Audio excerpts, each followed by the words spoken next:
എന്നെ ഇൻഫ്ലുവൻസ് ചെയ്തത് സിനിമയെ പോലെ തന്നെ അന്നത്തെ ടെലിവിഷൻ കൂടിയാണ്. ഞാൻ ഈ പറയുന്നത് 90-കളിൽ അല്ലെങ്കിൽ ഏർലി 2000 ആ സമയത്തേക്കുള്ള ടെലിവിഷൻ പ്രൊജക്ട് ആണ് കേട്ടോ. ഇന്നത്തെ അല്ല. ഇന്നത്തെ പറഞ്ഞ ആൾക്കാർ ചിരിക്കും ചിലപ്പോ. പക്ഷെ അന്ന് ഞാൻ കണ്ട ടെലിവിഷൻ സീരിയലുകളും അന്ന് ഈ 13 എപ്പിസോഡ് ദൂരദർശനിലൊക്കെ വന്നുകൊണ്ടിരിക്കുന്ന സീരിയൽസ് അല്ലെങ്കിൽ സാറ്റലൈറ്റ് ചാനലുകളുടെ തുടക്കത്തിലുള്ള ടെലിവിഷൻ പ്രൊജക്ടുകളൊക്കെ ഇപ്പോഴും നോക്കിയാൽ അറിയാം.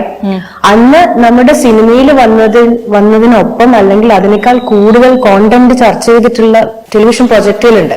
എക്സാക്ട്ലി ബിക്കോസ് അന്ന് നമ്മുടെ റൈറ്റേഴ്സ്, ഇന്ന് നമ്മൾ സിനിമകൾ ചെയ്യുന്ന ശ്യാമപ്രസാദ് സാറിനെ പോലെ, എഴുത്തുകാർ പറയുന്ന PF മാത്യു സാറിനെ പോലെയൊക്കെയുള്ള അങ്ങനെയുള്ള ആളുകൾ ടെലിവിഷനിലുണ്ടായിരുന്നു. ഇന്ന് സാറ്റലൈറ്റ് ചാനലുകൾ വരുന്ന ഫിക്ഷൻ ഭയങ്കരമായിട്ട് ബിസിനസ് ആണ് അല്ലെ. അന്ന് അങ്ങനെ ആയിരുന്നില്ല. അന്ന് നമ്മൾ കൂടുതലും പക്ഷെ ജീവിക്കണ്ടേ, അതെ ജീവിക്കണം. അതുകൊണ്ട് ഇപ്പൊ ഒരുപാട് മാറിപ്പോയി. നമുക്ക് അതൊന്നും കമ്പയർ ചെയ്യാൻ പറ്റില്ല. പക്ഷെ എന്നെ ഇൻസ്പയർ ചെയ്തിട്ടുള്ളത് ടെലിവിഷനും കൂടിയാണ്. അപ്പൊ ഞാൻ വളരെ ഹാപ്പിയാണ് ഞാൻ ചെയ്യുന്ന ജോലി. പക്ഷെ അപ്പോഴും ഞാനൊരു സംശയം ചോദിക്കട്ടെ. അതായത് നമ്മളിപ്പോ ഒരു അവതാരകയാണ് അല്ലെങ്കിൽ നമ്മളൊരു ടെലിവിഷൻ ആർട്ടിസ്റ്റ് ആണ് എന്നൊക്കെ പറയുമ്പോൾ എല്ലാവരും ഏറ്റവും കൂടുതൽ ടെൻഷൻ അടിക്കുന്നത് എത്ര കാലം നിങ്ങൾക്ക് ആയുസുണ്ട്, കൂടി പോയാൽ 5 വർഷം പോട്ടെ, അങ്ങ് അറ്റം പോയ ഒരു 10 വർഷം, അത് കഴിഞ്ഞു കഴിഞ്ഞാൽ ഈ ഒരു ജീവിത രീതിയിലേക്ക് വന്നു കഴിഞ്ഞു കഴിഞ്ഞാൽ നമ്മുടെ ലൈഫ് സ്റ്റൈൽ ഒബ്വിയസ്ലി മാറും അല്ലെ. ഒരു ആർട്ടിസ്റ്റ് ആകുമ്പോഴേക്കും ഇതൊക്കെ എങ്ങനെ നമ്മൾ മാനേജ് ചെയ്ത് കൊണ്ടുപോകും? നാളെ ജോലി ഇല്ലെങ്കിൽ എങ്ങനെ ജീവിക്കും? ഈ ചോദ്യങ്ങളൊക്കെ അലട്ടിയിട്ടുണ്ട് ഞാൻ ഈ 3 വർഷം ബ്രേക്ക് എടുക്കുന്നൊക്കെ പറഞ്ഞില്ലേ, ഇതിനിടയിൽ എനിക്ക് 0 ചെക്കുകളാണ്. ഞാൻ ഒരു പരിധി വരെ ടെലിവിഷൻ പ്രസന്റേഷൻ കൂടെ കൊണ്ടുപോകാൻ കാരണം തന്നെ ഈ പറയുന്ന ഫിനാൻഷ്യൽ കാര്യങ്ങൾക്ക് വേണ്ടിയിട്ടാണ്. അപ്പൊ നമുക്ക് ആ സമയത്ത് ഞാൻ സിംഗിൾ ആയിരുന്നു. ഞാൻ തനിയെ കൊച്ചിയിൽ താമസിച്ചിട്ടുണ്ട്. അപ്പൊ എനിക്ക് റെന്റ് കൊടുക്കണം.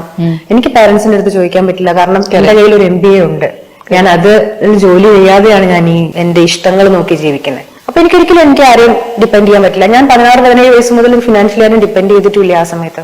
അപ്പൊ നമ്മള് അതിന്റെ ഒരു സൈഡായിട്ട് ഓക്കെ ഞാൻ ടെലിവിഷൻ പ്രസന്റേഷൻ ചെയ്താൽ എനിക്ക് സർവൈവ് ചെയ്യാൻ പറ്റും. അങ്ങനെ ഞാൻ മറ്റൊരു ഇൻകം കൂടെ നോക്കിക്കൊണ്ടിരുന്നു. പ്ലസ് അഭിനയം എന്ന് പറയുന്നത് ഞാൻ ഇതിനെ അത് ഈ പറയുന്നത് നമ്മൾ അഭിനയിക്കുന്ന ആൾക്കാരുടെ അടുത്ത് എല്ലാവരുടെ അടുത്തും ചോദിച്ചാൽ മനസ്സിലാവുന്ന ഒരു കാര്യം എന്ന് വെച്ചാൽ ഭയങ്കര ഇമോഷണലി നമ്മൾ ഒരിക്കലും എപ്പോഴും ഫിനാൻസിനെ രണ്ടാമതേ കാണുള്ളൂ എന്ന് തോന്നുന്നു.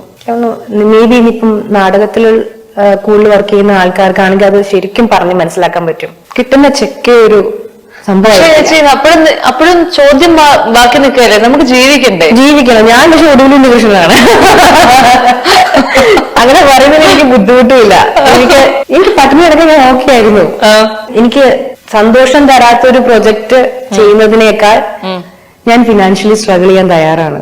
എനിക്കതേ ഉള്ളൂ ആൻസർ.